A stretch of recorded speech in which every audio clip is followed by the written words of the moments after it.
शांति।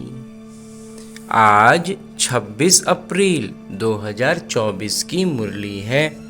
बाबा कह रहे, मीठे बच्चे, शरीर निर्वाह अर्थ कर्म करते हुए बेहद की उन्नति करो। जितना अच्छी रीति बेहद की पढ़ाई पढ़ेंगे उतनी उन्नति होगी। जितना अच्छे से पढ़ेंगे उन्नति उतनी ज़्यादा होगी। और आज की मुरली से लिया गया प्रश्न है कि तुम बच्चे जो बेहद की पढ़ाई पढ़ रहे हो, इसमें सबसे ऊंचा और डिफ़िकल्ट सब्जेक्ट कौन सा है? उत्तर बतलाते हैं मेरे बाबा कि इस पढ़ाई में सबसे ऊंची सब्जेक्ट है भाई भाई की दृष्टि पक्की करना। बाबा ने ज्ञान का जो तीसरा नेत्र दिया है, उस नेत्र से आत्मा भाई भाई को देखो। जरा भी आंखें धोखा न दें। किसी भी देहधारी के नाम रूप में बुद्धि न जाए। बुद्धि में जरा भी विकारी छी संकल्प न चले। ये है मेहनत। इस सब्जेक्ट में पास होने वाले विश्व का मालिक बन जाएंगे। हाँ जी बाबा, ओम शांति। बेहद के पिता बैठ बेहद के बच्चों को समझाते हैं। हर एक बात एक हद की होती है, दूसरी बेहद की भी होती है। इतना समय तुम हद में थे, अब बेहद में हो।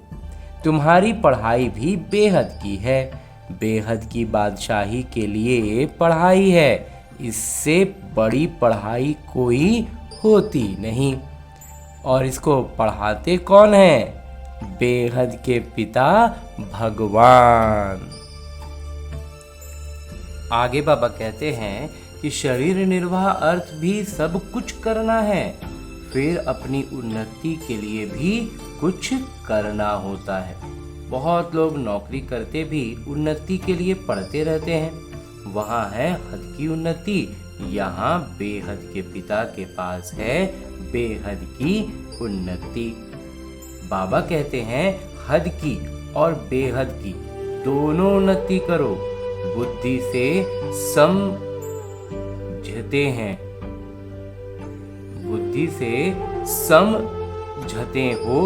इस हमको बेहद की सच्ची कमाई अब करनी है। यहाँ तो सब कुछ मिट्टी में मिल जाना है। जितना जितना तुम बेहद की कमाई में जोर भरते जाएंगे तो हद की कमाई की बातें भूलती जाएंगी। सब समझ जाएंगे अब विनाश होना है। विनाश नजदीक आएगा तो भगवान को भी ढूंढेंगे। विनाश होता है तो जरूर स्थापना करने वाले भी होंगे। दुनिया तो कुछ भी नहीं जानती। तुम प्रजापिता ब्रह्मा कुमार कुमारियां भी नंबरवार पुरुषार्थ अनुसार पढ़ाई पढ़ रहे हो और इस पूरी बात को समझ रहे हो। हॉस्टल में वो छात्र रहते हैं जो पढ़ते हैं, परंतु ये हॉस्टल तो न्यारी है। ये एकदम अलग तरह का हॉस्टल है। इस हॉस्टल में तो कई ऐसे ही रहते हैं जो शुरू में चले आए वो रह गए हैं, ऐसे ही आ गए, वैरायटी आ गए। ऐसे नहीं, सब अच्छे आए। छोटे छोटे बच्चे भी तुम ले आए। तुम बच्चों को भी संभालते थे, फिर उनमें कितने चले गए। फिर जो बच्चे बड़े हुए तो बहुत से बच्चे चले गए। बगीचे में फूल भी देखो, पक्षी भी देखो, कैसे टिकलू टिकलू करते हैं। ये मनुष्य सृष्टि भी इस समय ऐसे है। हमारे में कोई सभ्यता नहीं थी। सभ्यता वालों की महिमा गाते थे, कहते थे हम निर्गुण हारे में कोई गुण नहीं। भल कितने भी बड़े आदमी आते हैं, फील करते हैं, महसूस करते हैं कि हम रचयिता पिता और रचना के आदि मध्य अंत को नहीं जानते हैं। फिर वो किस काम के? जब परम पिता परमात्मा को नहीं जानते हैं, सृष्टि चक्र को नहीं जानते हैं, तो वो फिर उनका सारा ज्ञान किस काम का? तुम भी कुछ काम के नहीं थे। अब तुम समझते हो कि बाबा की कमाल है। अब तो बाबा ने कमाल कर दिया है। तो बाबा विश्व का मालिक बनाते हैं। जो राजाई हमसे कोई भी छीन नहीं सकते। बाबा हमें ऐसा राजा बनाते हैं जो हमारा कोई छीन न सके, जरा भी कोई विघ्न डाल न सके। क्या से हम क्या बनते हैं, क्या से क्या बना देते हैं बाबा। तो ऐसे पिता की श्रीमत पर जरूर चलना चाहिए। भल दुनिया में कितनी ग्लानि, हंगामे आदि होते हैं, ये कोई नई बात नहीं है। 5000 वर्ष पहले भी हुआ था, शास्त्रों में भी है, बच्चों को बताया है। ये जो भक्ति मार्ग के शास्त्र हैं वो फिर भक्ति मार्ग में पढ़ेंगे। इस समय तुम ज्ञान से सुख धाम में जाते हो, उसके लिए पूरा पुरुषार्थ करना चाहिए। जितना अब पुरुषार्थ करेंगे उतना कल्प कल्प होगा। अपने अंदर जांच करनी है, कहाँ तक हम ऊंच पद पाएंगे। ये तो हर एक छात्र समझ सकते हैं कि हम जितना अच्छा पढ़ेंगे उतना ऊंच पद पाएंगे। ये हमसे होशियार है, हम भी होशियार बने। व्यापारियों में भी ऐसा होता है, मैं इनसे ऊपर जाऊं यानी होशियार बनूं।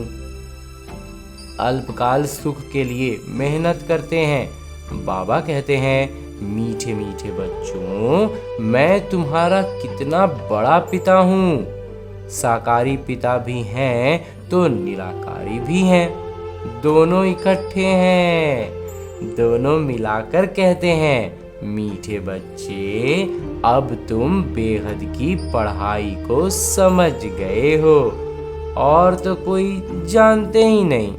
पहली बात तो हमको पढ़ाने वाले कौन? भगवान क्या पढ़ाते हैं?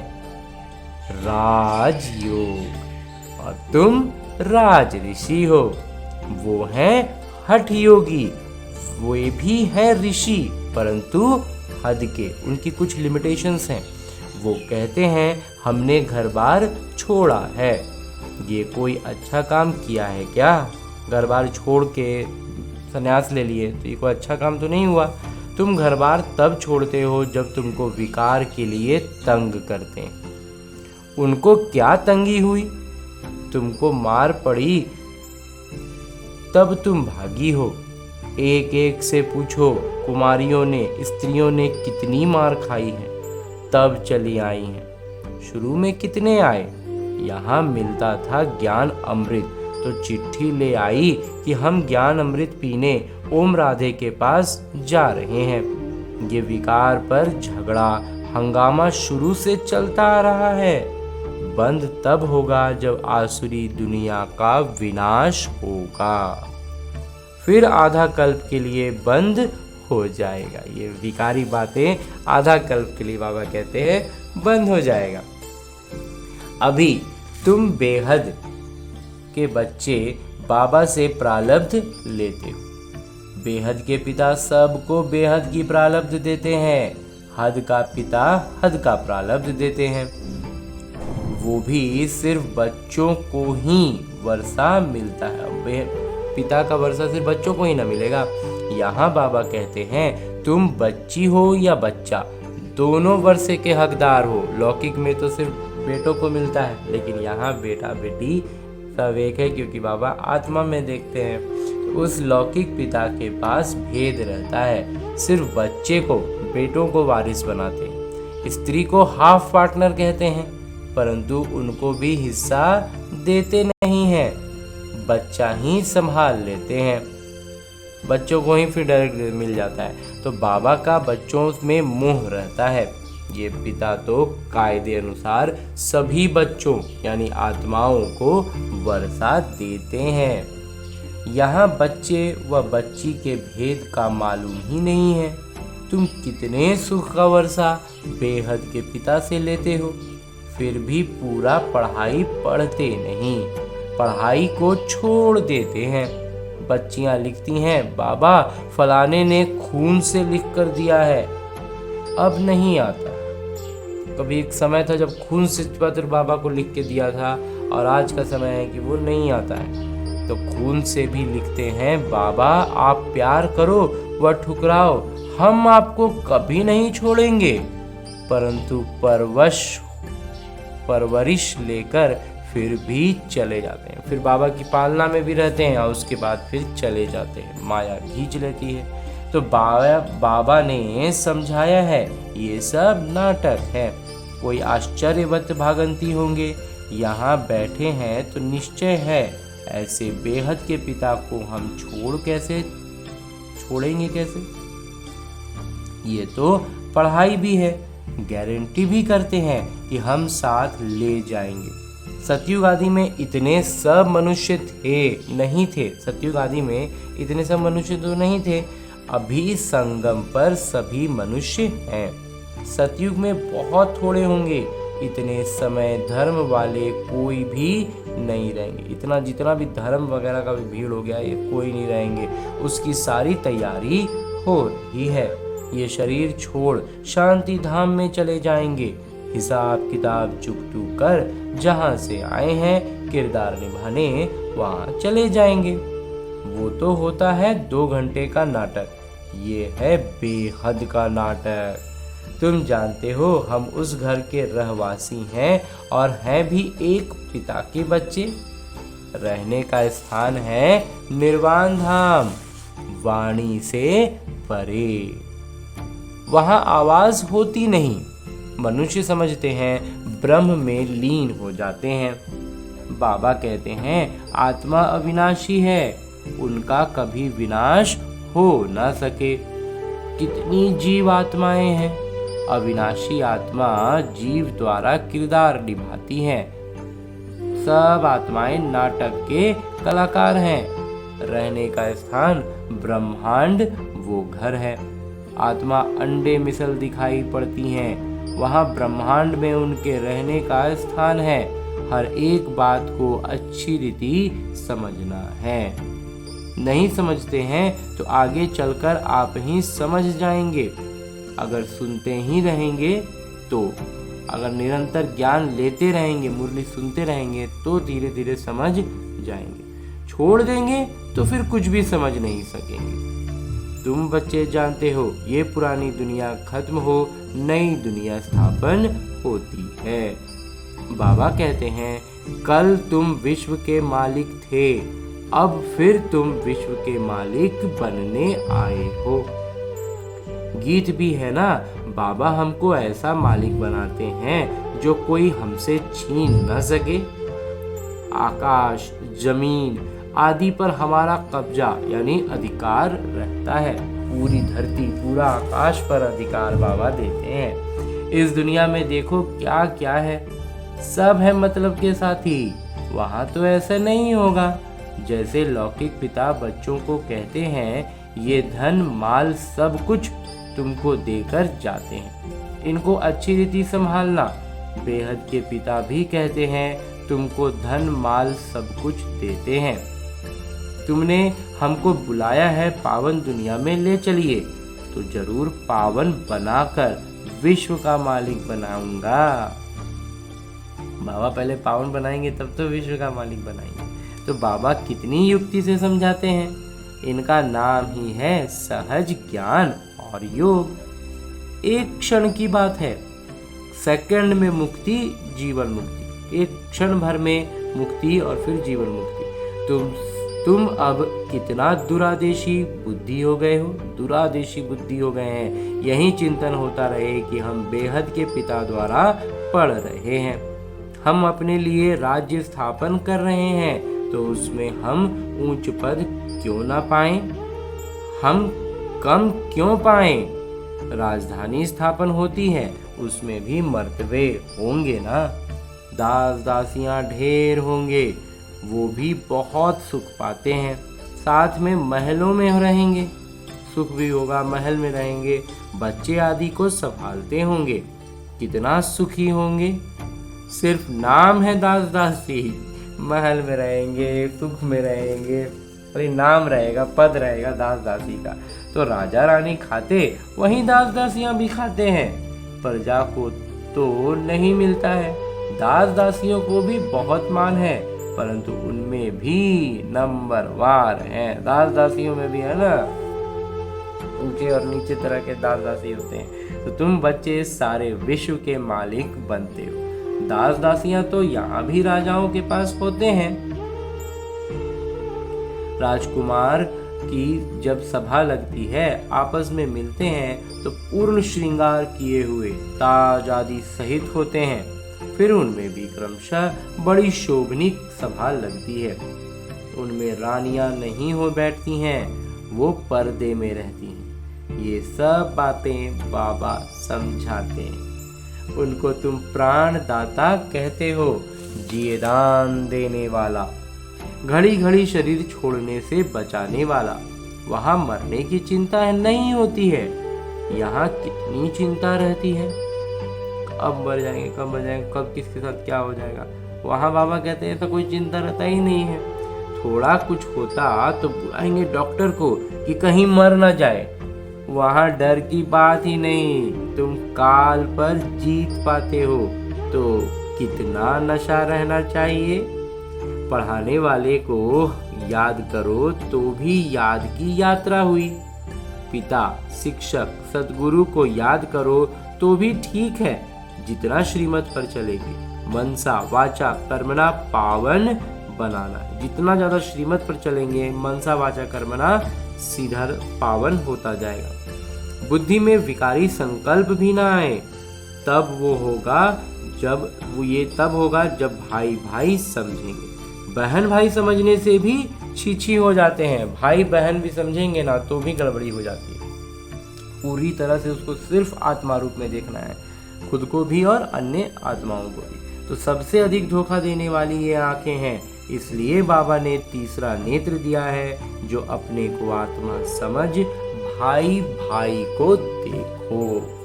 इसको कहा जाता है ज्ञान का तीसरा नेत्र। बहन भाई भी फेल होते हैं तो दूसरी युक्ति निकाली जाती है। जब बहन भाई का विचार भी गड़बड़ा जाता है तो बाबा नया युक्ति निकालते हैं। अपने को भाई भाई समझो, सिर्फ अब उसको आत्मा रूप में देखो। शरीर कौन सा धारण किए हुए है उससे कोई प्रभाव पड़े ही नहीं, दृष्टि नीचे जाए ही नहीं। सिर्फ आत्मा की जो भ्रिकुटी के बीच है वहाँ देखते रहेंगे और भाई समझते रहेंगे। इसमें मेहनत है, बाबा कहते हैं बड़ी मेहनत है। इसको अभ्यास से लाना होगा। सब्जेक्ट तो होती है ना, अब पूरा जीवन के सारे कुछ में सबसे भारी सब्जेक्ट बाबा कहते हैं और इसमें सबसे ज़्यादा मेहनत है। कोई बहुत डिफिकल्ट सब्जेक्ट होती है, ये पढ़ाई है। तो इसमें भी ऊंचे सब्जेक्ट हैं। तुम किसी के भी नाम रूप में नहीं फंस सकते हो।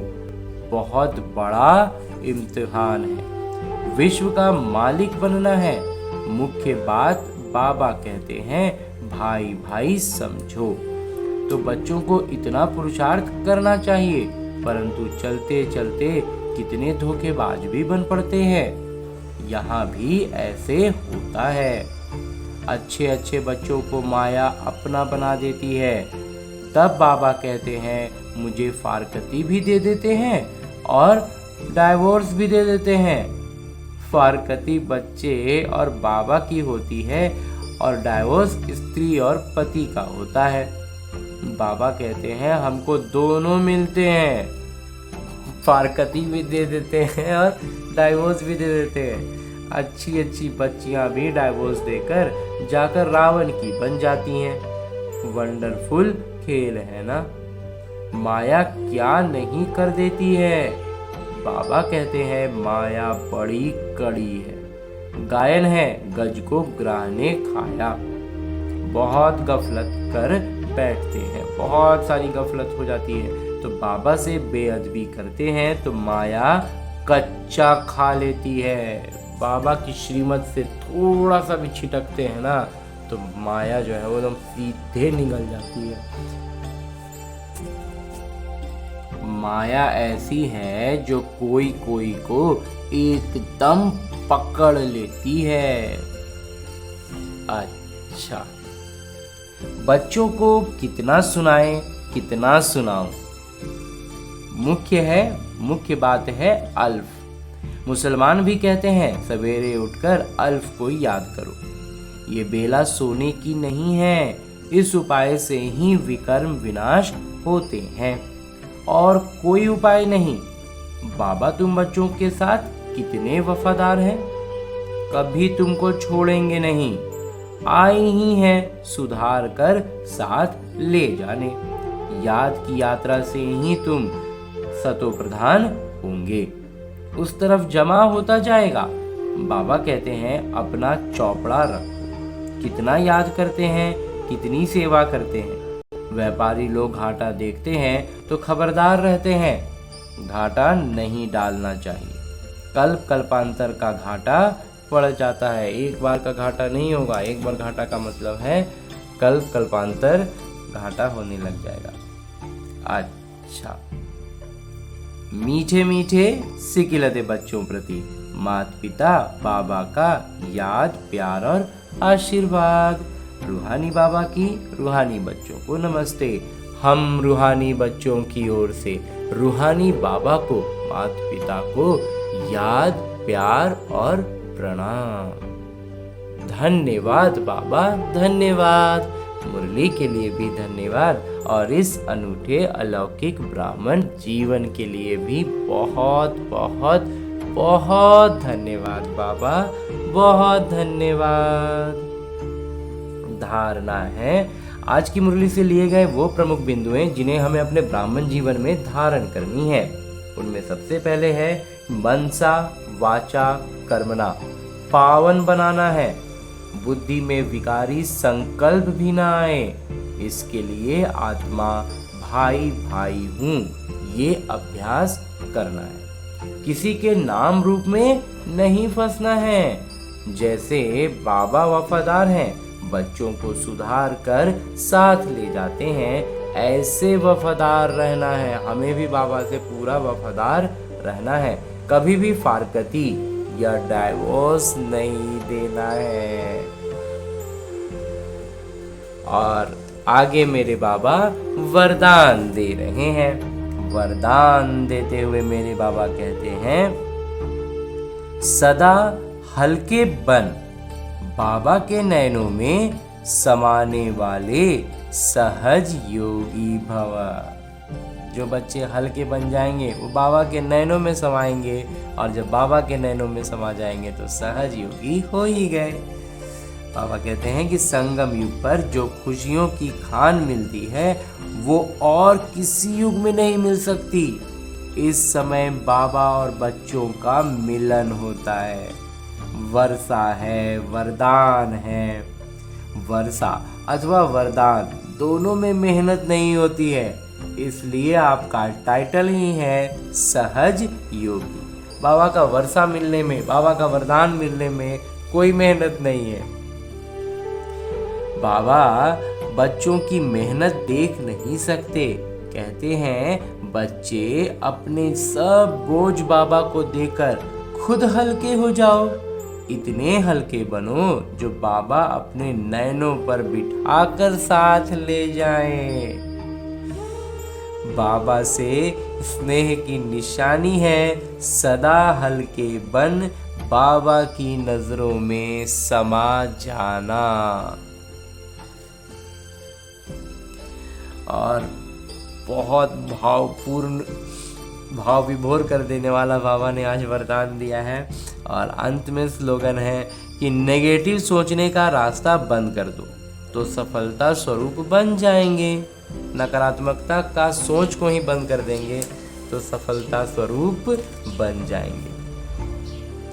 और आज की मुरली के बाद मेरे बाबा आज के लिए अव्यक्त इशारे दे रहे हैं कि संस्कार तो भिन्न भिन्न होते ही हैं और होंगे भी, लेकिन संस्कारों को टकराना या किनारा करके स्वयं को सुरक्षित रखना ये अपने ऊपर है। कुछ भी हो जाता है तो अगर कोई का संस्कार ऐसा है तो दूसरा ताली नहीं बजावे। चाहे वो बदलते हैं या नहीं बदलते हैं, लेकिन आप तो बदल सकते हो ना।